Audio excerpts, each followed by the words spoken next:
And now a word from a truck driver. Lorry. Pardon? Laurie Harbinger, that's my name. Oh, what sort of truck do you drive? A Mack. Pardon? A Mack, I drive a Mack. Why do you drive a Mack? 'Cause puffs drive Bedfords. A Mack's a man's truck. Oh. What about an international? A transvestite's truck. High heels and nail varnish. Nancy boys. Anyway, what do you drive? I drive a Mini. Get a Mack. Make a man of you.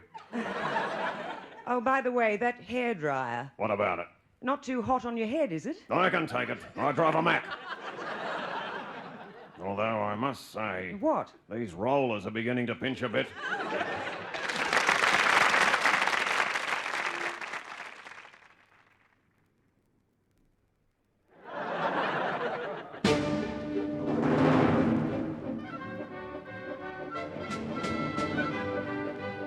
Welcome to descriptions of play in the first test between Australia and the MCC. The Poms won the toss and elected to bat, and at the crease now is their opening batsman, Colin Cowdrey, who at 106 years old is the youngest member of the team. Cowdrey will face the first ball from Lilly. Lilly faster than ever this year, and he comes in to bowl, runs in, bowls, and oh dear, it's hit him in the groin. That was a good ball from Lilly. Your comments, Richie? Well, to be honest, I didn't see it, Alan. I was busy watching a seagull nod off on the scoreboard. Thank you, Richie. Now, Cowdrey's on his feet again and about to face his second ball from Lilly. Lilly runs in, bowls, and oh dear, it's hit him in the groin. That delivery pitched well up. Richie? Yes, just as I thought. He's woken up. Funny little thing, seagulls. They all have insomnia. Back with the play now, and Lilly has the ball again. Cowdrey stands to face him. Oh, look, there's a funny thing, Alan. The seagull went back to sleep and fell off the scoreboard. Thank you, Richie. Lilly turns, bowls. Oh, dear, it's hit him in the groin. The umpire signaled a no ball. Lilly looks happy because he gets to bowl that one again. Cowdrey up on one knee now, faces Lilly as he runs in a little quicker this time, and oh dear, it's hit him in the groin. I see the umpire's had a haircut, Alan. Thank you, Richie. I had one too. Good, Richie. Lilly's now walking back to his bowling mark. Cowdrey's not quite ready for the next ball. Down on his knees, face contorted abnormally. Could it be the sun in his eyes? Yes, it could be the sun, Alan. It's not raining all that heavily. Those seagulls could do with a haircut. Thank you, Richie. Cowdrey is still on his knees with his back to Lilly, his bat thrown away. Lilly runs in, calls to Cowdrey. Cowdrey turns, and oh dear, it's hit him in the groin. Well, that's a shame. Another no ball. Cowdrey could do with a haircut too. And Cowdrey's on his knees yet again, tears in his eyes, trying to say something to the umpire. Probably just agreeing about the no balls.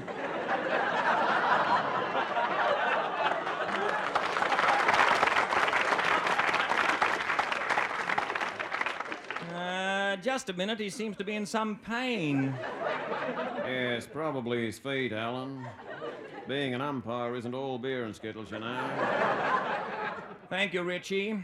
Anyway, Cowdrey is still not quite able to stand by himself, being supported by two of the Australian fieldsmen who appear to be beating him about the head in a friendly manner. As Lilly comes in to bowl, and oh dear, it's hit him in the groin.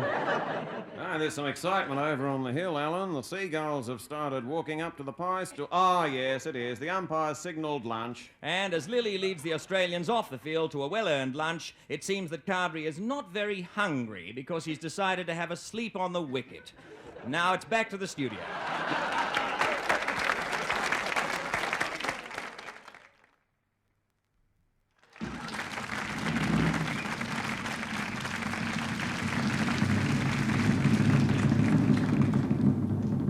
BBC ABC Television, in association with the Australian Broadcasting Commission and Time Life International, is proud to present...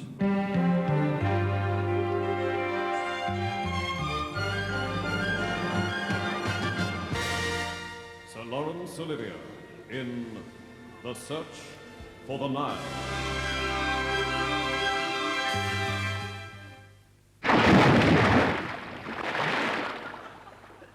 Found it! It's over here!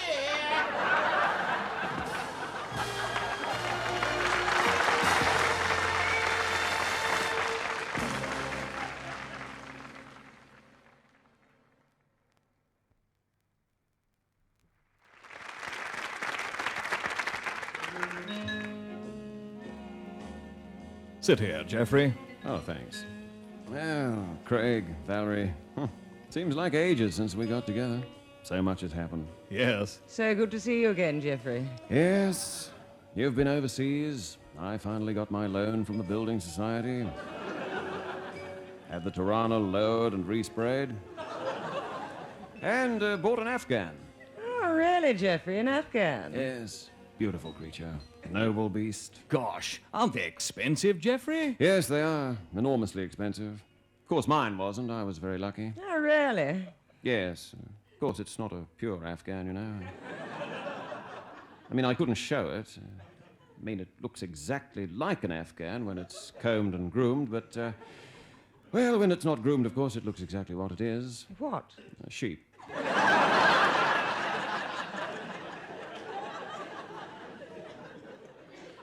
Oh. I say, is that a new television, Craig? Well, Colour, of course. yes, in a manner of speaking. Nearly colour. Two, really. It's sort of black and white.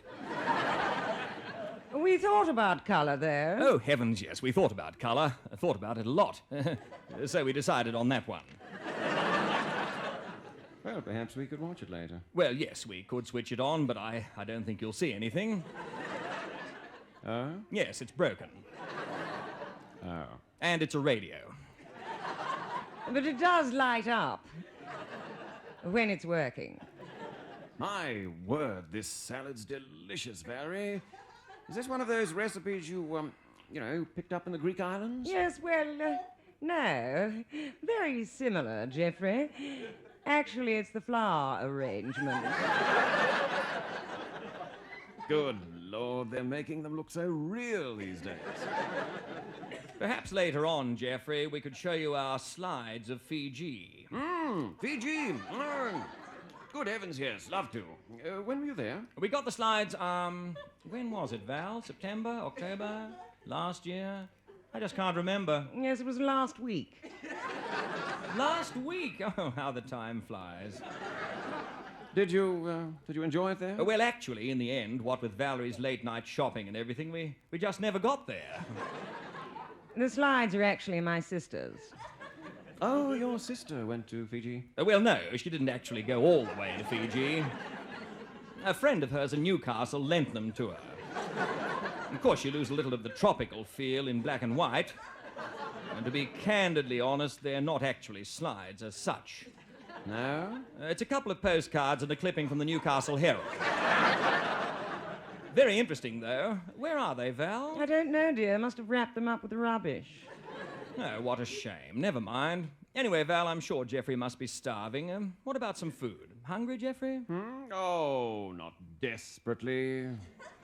Well, a little peckish, I suppose. I must admit I did have a small snack on... Well, actually, no, I didn't. In fact, I haven't eaten for 4 days. What with lowering the Tirana and everything, I found myself a bit short. Well, you're going to love this. It's Valerie's specialty. She marinates it for days. Brings out the full flavor, you know.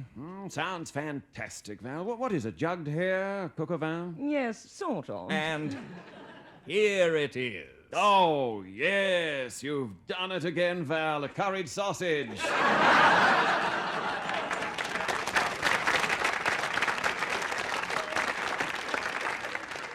Well, go on, Geoffrey. Don't wait for us. We'll serve ourselves. Oh, you're not having... No, we're having bread. Dieting, you know, for the ski season. Of course. My word. This is a full-bodied little wine. You like it? It's one of our finds. Lovely. Now, what's it called? Worcestershire. Of course, I thought I recognized it. Oh, well, that's the sausage dispatched. Good Lord, you were hungry. You didn't leave a thing, not even the curry powder. Well, darlings, I hate to eat and run, but I absolutely must. No, don't get up. Bye. Oh, your brother really does annoy me at times, Craig. I know, darling, I know. He's a bit of a social climber, always trying to be something he's not. I know he hasn't got a sheep, not on his salary. More wine, dear?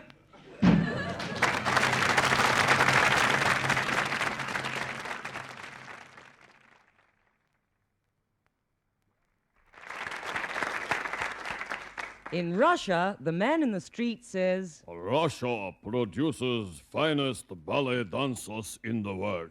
but in England they say, No, England produces the best ballet dancers. while in America they say, Sorry, pal, our ballet dancers are the greatest in the entire universe. and in Australia they say, Our puffs will beat your puffs any day.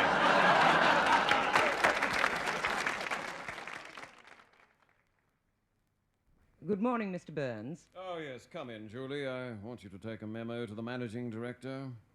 Dear sir or madam, read your memo of the 16th. Oh, I see you're doing the Reader's Digest It Pays to Increase Your Word Power quiz. That's right.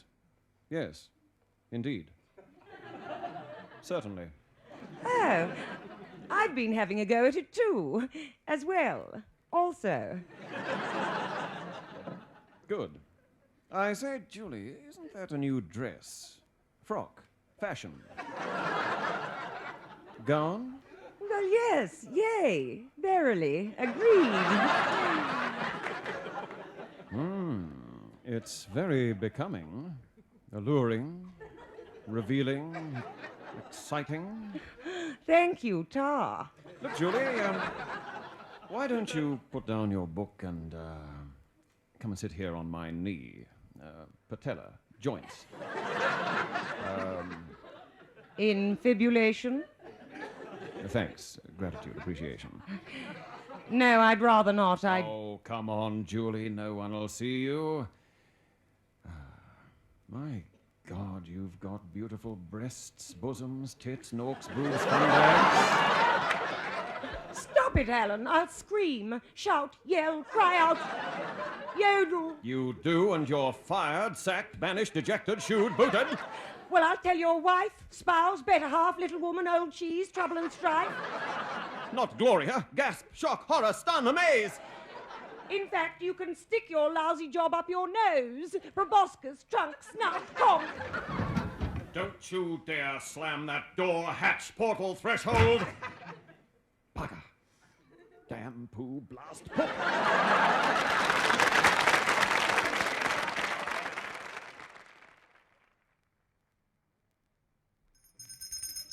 Sharp, Yeah, what do you want? the flickering flame of firelight under the stars. Eh? The warming glow of burning embers. The crackle and snap of dry timber in the still night air. This is what I crave. Set fire to your bed. No, you don't understand. I want a primer stove and a tent and a gun. You? But which coldly impersonal steel blue peacemaker will suit me best? The Spartanly functional .38 Smith & Wesson repeating revolver? Or the elegant charm of a hand-tooled Browning double-barrel shotgun and a belt full of cartridges? A Shanghai and a pocket full of marbles. Mock me not, Mrs. Jackson, for I am Bruce of the Yukon. You're a Mountie? I've had that honor. You're having a lend of me. No, Dinks. Proud and tall I stood in my scarlet jacket and starched jodhpurs. Ride tall, they cry, ride strong, ride, Bruce of the Yukon. Who yelled that? My mum? I suppose you had the Huskies too. No, just a little tickle in the throat. Like that. The dog sled, Bruce. Oh, I had those too. 4 noble terriers of the tundra. Mush, Warren. Go, Trevor. On, Damien. Keep up, Kay. You had a husky called Kay? No, Peaks. How do you drive a team of Pekingese? Oh, well, you have to be careful, because if you go too fast, they fall off the sled. Did you catch any criminals? It was my sworn duty to apprehend and capture the arch-villain and terror of the Northwest Territory, Pierre Lestrange. What was he wanted for? Larceny of a kayak and grizzly raping. How do you rape a grizzly? Very quickly. Leave your boots on and keep the dog sled running outside the cave. Well, Pierre Lestrange sounds like a tough one. Far and wide I ranged, the icy blast of the Arctic winds tugging at my epaulets. Tug, tug, like that. Relentlessly I traversed the frozen tundra, from the Mackenzie River to Moose Jaw and back again. Every few miles, pausing to shout my defiant challenge to the echoing wilderness. Pierre Lestrange, where are you? Well, where was he? Mudgee. Gee, I felt a twerp. He left Canada in 1933. Bruce, what do you want? Oh, a box of matches, some iced favos and a water pistol. For tonight, I sleep in the great outdoors. You're going out in the bush? Well, nearly. My mum's running an extension cord from the laundry. What do you want the matches for? So I can find the water pistol in the dark. What's the water pistol for? In case I set fire to my Annie Oakley tent again. Oh, of course. Bruce, What? piss off.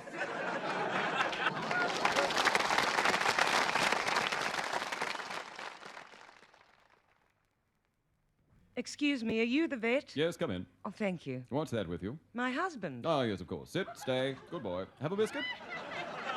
But, be quiet. Down, boy. Now, what seems to be the problem? Well, it's about our little... Don't go on. I can see his problem immediately. He's a sick little fellow. Nose is burning. It's my cigar. Ah, quaint pet cigar. Don't look now, but someone set fire to its head. No, you don't understand. It's Of about... course, just joking. You've come in to have your husband done, right? No! Good idea. They only get fat, lounge around the house, stop chasing the ball. Sit, stay. Mind you, it does keep them close to the house. Look, you don't understand. My husband's perfectly all right. You're sure? Had his distemper shots, has he? No, of course he has. He has now. Down, boy, sit. Frisky for a dog of his age. How about rabies?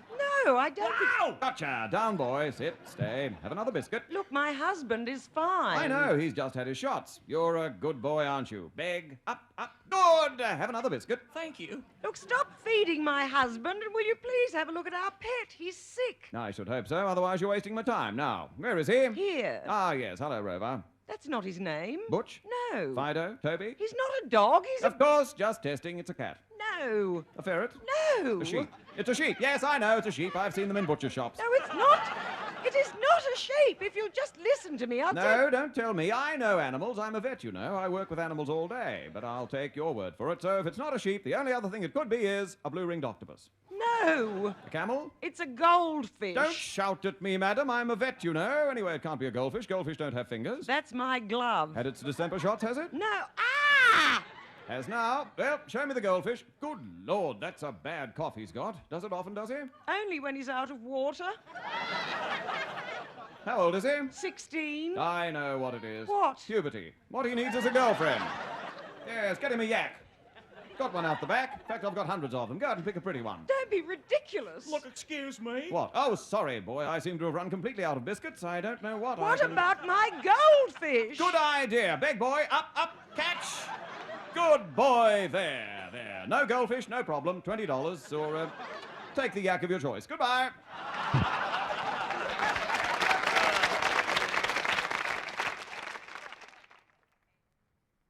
Mr. Edwards, Doctor. Ah, yes. Mr. Edwards, come in. I wouldn't sit there if I were you. No? No, it's a cactus. Sorry. Just lie back in the chair, clip on the napkin, nurse, and just put the sucker thing in, and you can go. But you... You can go. All right, Doctor. Now, Mr. Edwards, I've had a look at your x-rays, and it seems you have 85 cavities, which, of course, accounts for the echo you were complaining about. There are two ways we can look at this. We can do them in easy stages over the next 6.5 years, or I can do them all now. What do you think? Well... Good, you're a brave man.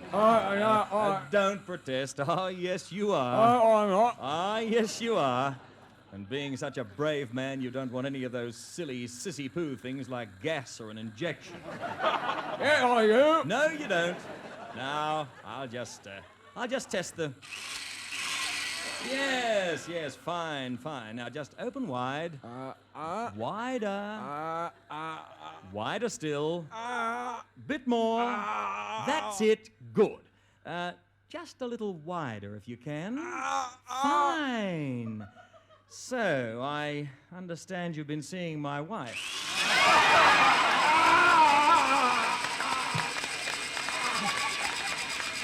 Keep still, Mr. Edwards. We don't want any accidents, do we?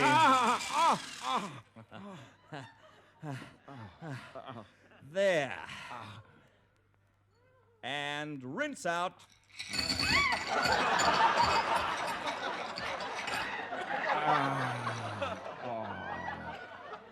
Good. No, don't struggle. There are only 83 to do. Now, open wide, and I said don't struggle, Mr. Edwards. Fine. Of course, in Italy, they most probably would have shot you, but here, of course, we're much more civilized. Don't struggle. Rinse.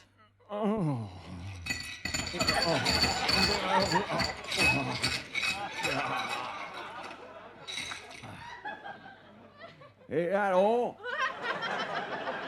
Yes, all done. Well, I must say it's been interesting meeting you. I knew we could sort something out if we just had a civilized chat. Goodbye, Mr. Edwards. Come in, would you, nurse? Has he gone? Yes, very brave man, your husband. Oh, darling.